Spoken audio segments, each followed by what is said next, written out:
Hello दोस्तों, हिंदी शिक्षालय पर आप सभी का बहुत-बहुत स्वागत है। मैं संध्या विश्वकर्मा आज की इस वीडियो में बीए 6 सेमेस्टर के सिलेबस के बारे में बात करने वाली हूँ। तो चलिए बिना किसी देरी के वीडियो शुरू करते हैं और बीए 6 सेमेस्टर लखनऊ यूनिवर्सिटी का सिलेबस देख लेते हैं। बीए 6 सेमेस्टर का पहला पेपर जो है वो हिंदी नाट्य साहित्य नाम से है। इस पेपर में हमें हिंदी नाटक और एकांकी के बारे में पढ़ना है और दिए गए हिंदी एकांकी और नाटकों को पूरा पढ़ना है और उनके लेखकों के बारे में भी जानना है। तो चलिए देख लेते हैं कौन कौन सा नाटक बीए 6 सेमेस्टर में लगा हुआ है। पहला है ध्रुव स्वामिनी जो कि जयशंकर प्रसाद द्वारा लिखा गया है। दूसरा है रेशमिताई जो कि डॉक्टर राम कुमार वर्मा द्वारा लिखा गया है। अगला है रीढ़ की हड्डी जो कि जगदीश चंद्र माथुर द्वारा लिखा गया है। अगला है वरुण वृक्ष का देवता जो कि लक्ष्मी नारायण लाल का है। और अगला है पर्दे के पीछे, यह उदय शंकर भट्ट द्वारा लिखा गया है। इस पेपर में 4 इकाइयां हैं। पहली इकाई में ध्रुव स्वामिनी तथा जयशंकर प्रसाद पर आधारित प्रश्न लिखने हैं। यानी कि आपको पता होगा बीए 6 सेमेस्टर का एग्ज़ाम बहुविकल्पीय होगा जिसमें एक प्रश्न पूछा जाएगा और उसके 4 विकल्प दिए रहेंगे। 4 विकल्प में से एक सही विकल्प होगा जिसे आप लोगों को चुनना है और ओएमआर सीट पर निशान लगाना है। तो चलिए देख लेते हैं 4 इकाई में हमें क्या क्या पढ़ना है। पहली इकाई में ध्रुव स्वामिनी तथा जयशंकर प्रसाद पर आधारित प्रश्न। दूसरा है निर्धारित एकांकियों तथा एकांकीकारों पर आधारित प्रश्न यानी कि रेशमिताई, स्ट्राइक, रीढ़ की हड्डी, वरुण वृक्ष का देवता और पर्दे के पीछे एकांकियों पर आधारित आलोचनात्मक प्रश्न। एकांकियों पर आधारित प्रश्न करने हैं। अगली इकाई है हिंदी नाटक साहित्य के इतिहास विकास पर निर्धारित प्रश्न यानी कि हिंदी नाटक के विकास पर आधारित प्रश्नों के उत्तर देने हैं। अगला है हिंदी एकांकी साहित्य के इतिहास पर आधारित प्रश्न यानी कि एकांकी पर आधारित प्रश्न आएंगे जैसे कि कौन सी एकांकी किसकी है, कौन सी एकांकी किस वर्ष में प्रकाशित हुई। तो यह रहा पहला पेपर। आगे देख लेते हैं दूसरा पेपर।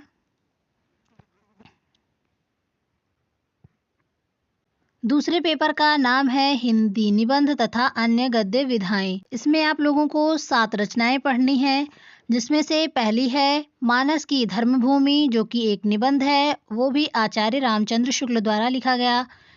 अगला है शिरीष के फूल, यह एक ललित निबंध है, यह आचार्य हजारी प्रसाद द्विवेदी द्वारा लिखा गया है। अगला सदाचार का ताबीज जो कि एक व्यंग्य विधा है, यह हरिशंकर परशाई द्वारा लिखा गया। अगला लिखने का दर्द जो कि एक जीवनी है, यह विष्णु प्रभाकर द्वारा लिखी गई है। विनोबा के साथ 2 दिन, यह एक संस्मरण है, यह रामवृक्ष बेनीपुरी द्वारा लिखा गया है। अगला है रामा, यह एक रेखा चित्र है, यह महादेवी वर्मा द्वारा लिखा गया है। अगला मानुस बने रहो, यह एक रिपोर्टाज है जो कि फणीश्वर नाथ रेणु द्वारा लिखा गया है। अगला है जूठन आत्मकथांश जो कि ओम प्रकाश वाल्मीकि द्वारा लिखा गया है। अगर आप लोगों ने ये सभी पार्ट को नहीं पढ़ा है तो आप लोग मेरे यूट्यूब चैनल पर जाकर इसकी समरी सुन सकते हैं ताकि आप लोगों को एग्ज़ाम में आसानी हो। आगे देख लेते हैं इसकी 4 इकाइयों में हमें क्या क्या पढ़ना है। पहली इकाई में मानस की धर्मभूमि, शिरीष के फूल, सदाचार का ताबीज तथा लिखने का दर्द से व्याख्याएं करनी है। इकाई 2 में विनोबा के साथ 2 दिन, रामा, मानुस बने रहो तथा जूठन से व्याख्याएं। इकाई 3 में मानस की धर्मभूमि, शिरीष के फूल, सदाचार का ताबीज तथा लिखने का दर्द एवं उनके लेखकों पर आधारित आलोचनात्मक प्रश्न।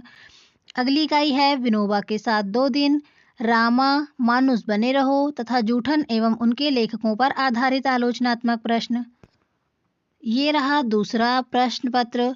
अब देख लेते हैं आगे तीसरा प्रश्न पत्र क्या है और उसमें क्या पढ़ना है। तीसरे प्रश्न पत्र का नाम है आधुनिक अवधि काव्य। आधुनिक अवधि काव्य में भी हमें 4 इकाइयां पढ़नी हैं। पहली इकाई है आधुनिक अवधि भाषा, क्षेत्र एवं विस्तार तथा व्याकरणिक संरचना। इकाई 2 है आधुनिक अवधि काव्य का इतिहास विकास। अगला है इकाई 3 बलभद्र प्रसाद दीक्षित पढ़ीस और चंद्रभूषण त्रिवेदी यानी रमई काका द्वारा लिखे गए आधुनिक अवधि काव्यों के विषय में। अगला पढ़ना है, अगली इकाई पढ़नी है बंशीधर शुक्ल और त्रिलोचन शास्त्री की रचनाओं को। आगे देख लेते हैं चौथा प्रश्न पत्र। चौथे प्रश्न पत्र का नाम है आधुनिक ब्रजभाषा काव्य। आधुनिक ब्रजभाषा काव्य में भी 4 इकाइयां हैं। पहली इकाई है आधुनिक ब्रजभाषा, क्षेत्र एवं विस्तार तथा व्याकरणिक संरचना पर आधारित प्रश्न। इकाई 2 में आधुनिक ब्रजभाषा काव्य का इतिहास विकास। अगला है इकाई 3 भारतेंदु हरिश्चंद्र जगन्नाथ दास रत्नाकर। अगला इकाई 4 गया प्रसाद शुक्ल स्नेही तथा डॉक्टर जगदीश चंद्र गुप्त पर आधारित प्रश्न। जैसा कि आप लोगों को पता होगा, अगर नहीं पता है तो मैं बता देती हूँ कि BA 6th सेमेस्टर में जो लास्ट के 2 पेपर हैं, इसमें से हमें सिर्फ एक पेपर चूज़ करना होता है। अगर आपके टीचर आप लोगों को हिंदी आधुनिक अवधि काव्य पढ़ाते हैं तो आप लोगों को अवधि काव्य पढ़ना है, और अगर ब्रजभाषा काव्य पढ़ाते हैं तो आपको ब्रजभाषा काव्य पढ़ना है। यह आपकी चॉइस है कि आपको क्या पढ़ना है। तो आई होप आप लोगों को वीडियो पसंद आई होगी। वीडियो अगर पसंद आई है तो वीडियो को लाइक करें और अपने दोस्तों के साथ शेयर करें ताकि उन लोगों को भी सिलेबस के बारे में कंप्लीट जानकारी मिल सके। आज के इस वीडियो में बस इतना ही। मिलते हैं ऐसी ही नेक्स्ट इन्फॉर्मेटिव वीडियो के साथ। तब तक के लिए धन्यवाद।